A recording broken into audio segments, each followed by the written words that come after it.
Hey guys, today I'm here to do a Tiffany's Tell All house build Q&A.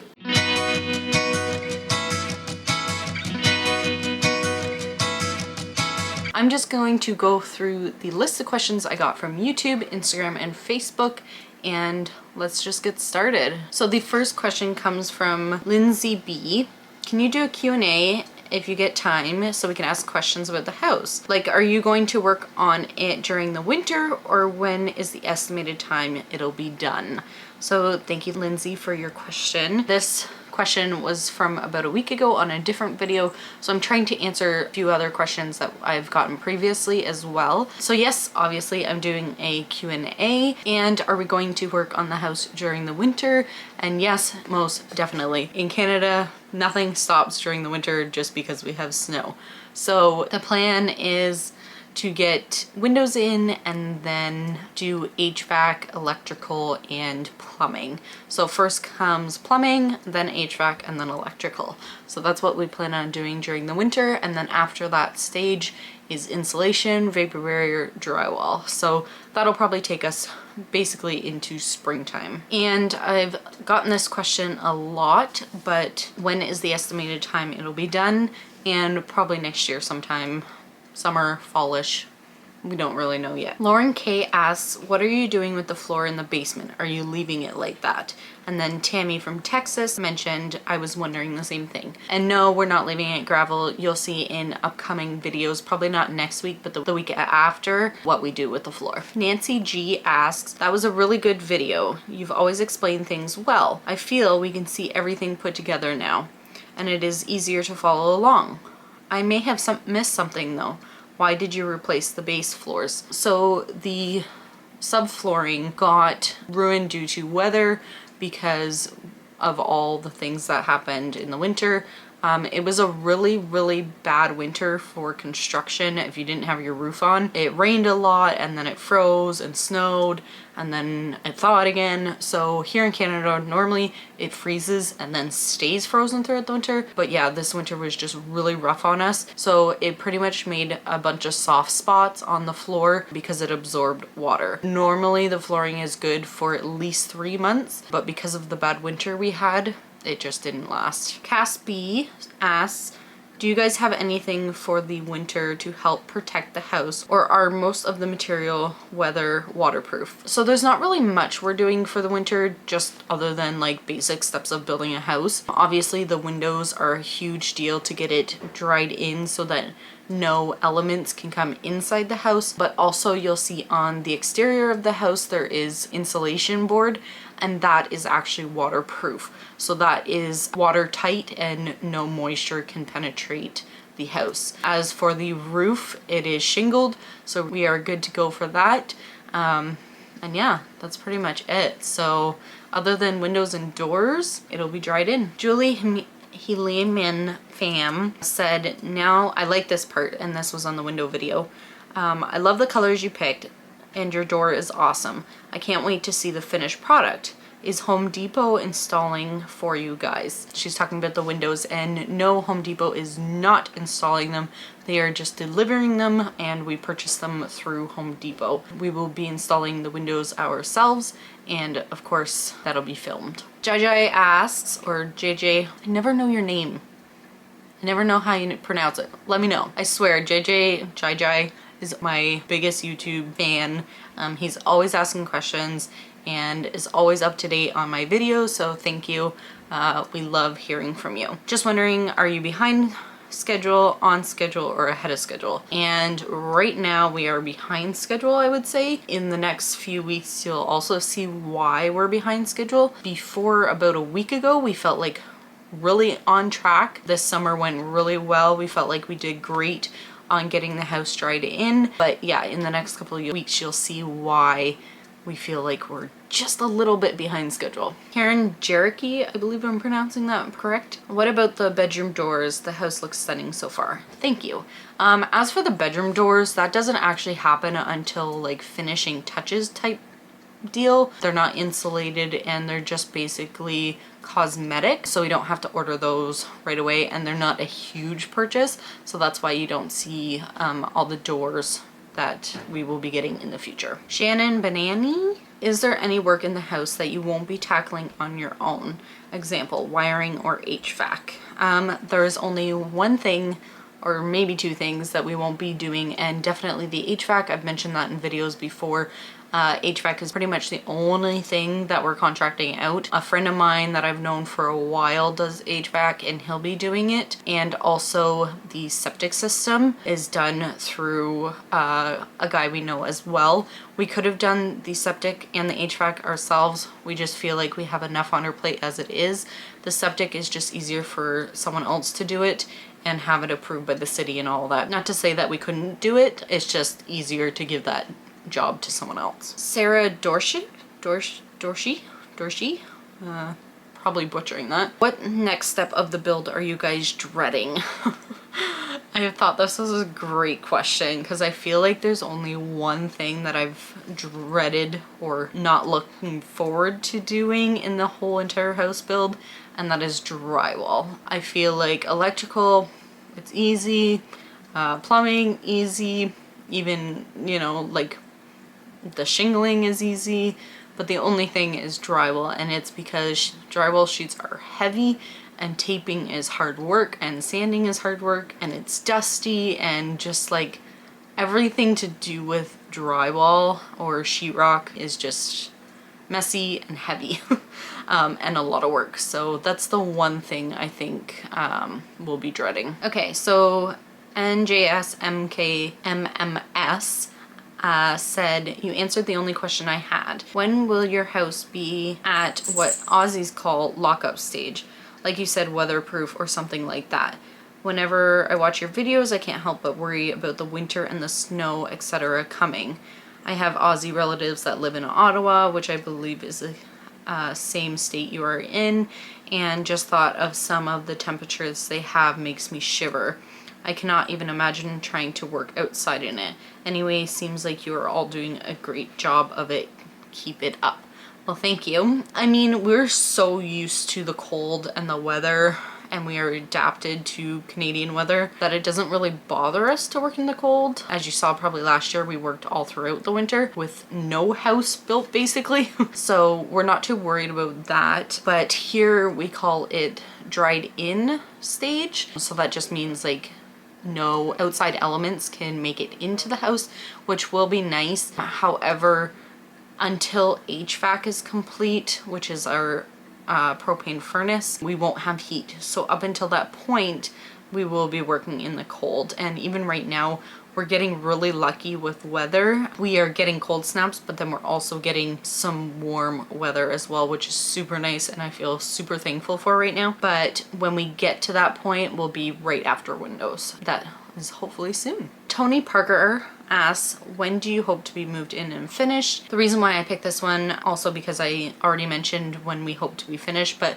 we hope to be in the house as of the spring. So whether we're done or not, we hope to be at least like somewhat living there when the weather warms up in the spring, but hopefully definitely before next winter. Laura B said, last video you mentioned you had your property inspected, but I was wondering about the corner of the property that is on the rock and how the water flows down towards the house.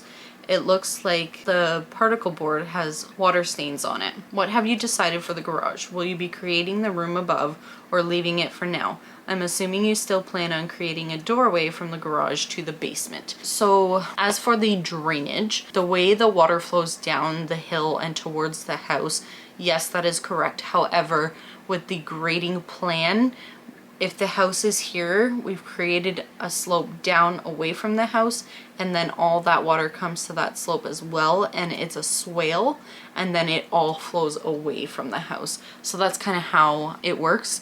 And the water stains that you see on the house is actually just dirt, or was dirt before we got it covered, but that is all covered now with insulation. Probably you've seen in videos with the waterproof insulation board. What have you decided for the garage? There was one major deciding factor on the garage. When we talked to the building inspector about doing the garage, he stated that we have to be within 15% of our square footage, our house square footage, to not have to worry about redoing a septic permit. Now, we talked to our septic installer, and he is basically a friend of ours now, and he said actually our septic tank would be the correct size, but he had to do some calculations and he noticed that the weeping bed would actually need to be increased. And now to increase a weeping bed is a lot of work, time, money, and basically space. That was our main deciding factor. We're not going to do an upper level in the garage. The other thing that helped decide that was also our furnace would have to be upgraded, along with, of course, the ductwork, which we knew. But yeah, so there's a lot of things that add up.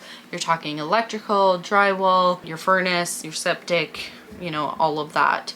So for now, it's going to be left the way it is, and we might do like a little loft area that isn't like heated. So in the future, we'll kind of go through that if we decide to do that. And then the last question from Laura B was, I'm assuming you still plan on creating a doorway from the garage into the basement.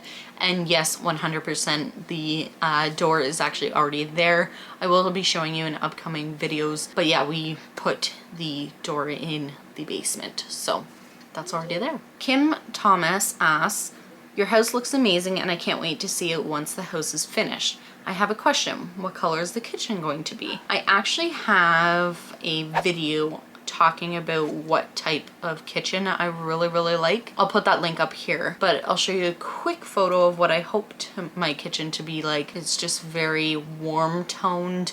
My whole house is going to be warm tones. It's just like cozy to me, and I really like the look of it. So anyways, that's kind of the colors of my kitchen. Terry Figilo Lopez. Sorry, that was just like a butcher. I've only been watching YouTube videos for a year, so you may have already answered my question previously. Where have you gotten your building knowledge? Can't wait to see your new beautiful home. Thank you. My building knowledge just basically comes from my dad and just growing up with it. I've always loved it, enjoyed it. And because it's something that I'm interested in and passionate about, it makes you just want to learn more about it. So that's kind of where I learned it. Amanda Darby asks, if you knew what you know now in this process, would you have done anything differently? Love from St. John's, Newfoundland. Thank you. So I think this is an amazing question, and I laugh at it because I feel like I would have changed everything from the point we sold our house to the point we bought our property to every step of the build. So yeah, basically I feel like if I knew then what I know now, that baby girls wouldn't be here. We probably would have just stayed in our old house, held on to it for a little bit longer, which would have actually helped us with selling and with the market. It increased even after we sold. And then also buying our property, I feel like it's in the exact location we wanted. However, when we bought the land and got it cleared, the land was completely different than what it looked like uncleared. So there's that. And then right up to excavation with all the bedrock. If I knew there was going to be that much bedrock, we probably wouldn't have had our lot. And then of course, you know, the size of the house, the setup of the house. I still love the design of my house, and I think it works really well for any type of family or couple. It's just really big for us right now. And there's a lot of little details that I created because of Michaela. So obviously, like, now that we're changing those would have already been changed in the plans previously. But yeah, so I pretty much want to say everything would have been different. Oh, I know there's a couple questions on Instagram and Facebook, so I wanted to make sure I answer those as well. Melody Lynn, was it easy deciding to build your forever home? We never planned on this being our forever home. Was it easy deciding to build? Of course not. It took a lot of time, effort, and planning to figure out if we could even sell our house to build. So no, it was definitely not easy. If money was not a question, obviously it would be a lot easier, but I feel like even with our situation, having Michaela and Damien, it was a huge risk. Well, not a risk, but it was a huge decision to make when you have kids involved. Gabby Heater, is your house 1 level or 2? And will your son have his own room? Yes, Damien has actually the choice of 3 rooms if he would like right now because Michaela's not here and there's 1 spare bedroom. So he can technically take the 1 bedroom that we were planning on him having. He could take baby girl's room, or he could take the spare bedroom if he would like. Our house is 1 level. It is a higher level, so our garage is 2 levels technically because of the height, but it won't have 2 levels, so it is 1 level. And then moving on to Instagram. Do you have counters and cabinets picked out yet? Cabinets we will probably be making ourselves. The kitchen cabinet doors, I will probably be repurposing old ones and refinishing them, or making them myself, or maybe having Home Depot or someone do them for me, depending on the price. But as of right now, I do have a secondhand doors that I'm hoping to repurpose. If they don't work out, then that's fine. But yeah, I showed earlier what I hope for the kitchen to look like. The countertops I don't have picked out. That's something that's pretty far down the line, but I have a style in mind, just like I showed the picture. _super_YouTuber SX. Why do you make your house out of wood? Us here in the UK make ours out of bricks. Wood is fairly inexpensive. It can be very strong. Here where we are, we don't have much risk of hurricane weather.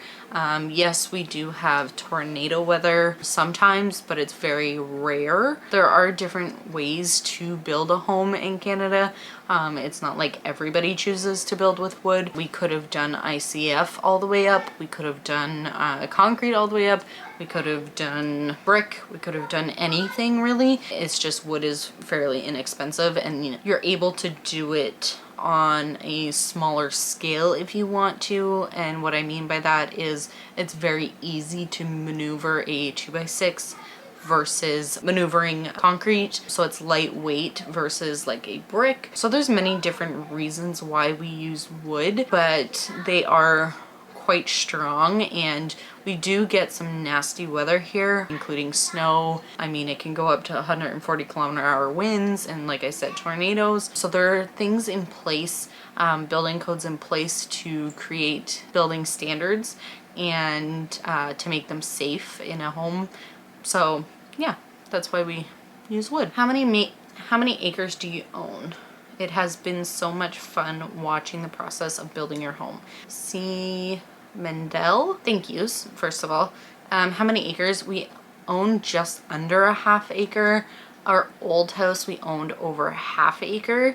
So we did go down in size, but it was the location that we really liked. And the final question, it comes from a ton of you guys, and that is basically why we would sell our house if we just built our dream or forever home. I've never stated that this would be our forever home. Even when we sold our house and planned on building, we knew it wouldn't be our forever home. We only knew that it would probably be our home until Michaela passed away. We have other plans in our future that don't involve this house, like RVing maybe one day, but obviously because Michaela passed away a lot sooner than what we had hoped, RVing is not quite in the future yet or in the near future. But the reason why we would sell, if we were to sell, is because mom and dad would like to be in a different area with acreage, and we kind of see the same vision. Even when we had Michaela, we had started talking about all maybe moving as a family to a different area and buying acreage. So that is a big thing. So just know that we're not moving anytime soon. We definitely have to be in the house at least a year before we can sell. Otherwise, it's considered a capital gains property and you have to pay taxes on it and all of this stuff. So there's a lot of planning involved, when it comes to selling this house, if we plan to sell it. It's obviously not a definite thing that we will be selling. I feel like once this house is done and complete, I will just need a break. But another reason why we would sell is because we did build it ourselves. It means that we did not pay someone else to build it, and it didn't cost as much to build it. So it would be a huge profit to sell this house and maybe downsize, but obviously get more acreage. But also, we wouldn't sell this house unless mom and dad actually decided to sell their house and up and leave. So, and even then, we feel like if they were to sell, it would take some time before we would up and sell. We knew this wasn't going to be our forever home. It is way too big for Kyle and I as an older couple without our children. Obviously, it is a great family home to bring up your kids. And we just feel like there could be something better out there for us, whether that be build again. Obviously, dad already gave us all his knowledge, so you know, it would be a lot easier to build ourselves. And I feel like if we were to sell, I would want all of us as a whole family, including mom and dad, to benefit from the sale of the house if we were to sell. But yeah, so just know that we're not selling anytime soon. We're gonna be in the house for a while, so don't worry. I know this was quite a long video. I hope I answered all of your questions. If I missed any, please leave them in the comments below on this video, and hopefully I can do another Q&A soon. Look out for more house videos, and I have 2 videos planned next week that are a little bit different, so we're gonna take a house build break. Obviously, we're not taking a break on the house, but you guys will have a break from house videos. So anyways, if you like this video, please give it a thumbs up, subscribe to my channel if you haven't already, and we'll see you next time. Bye guys.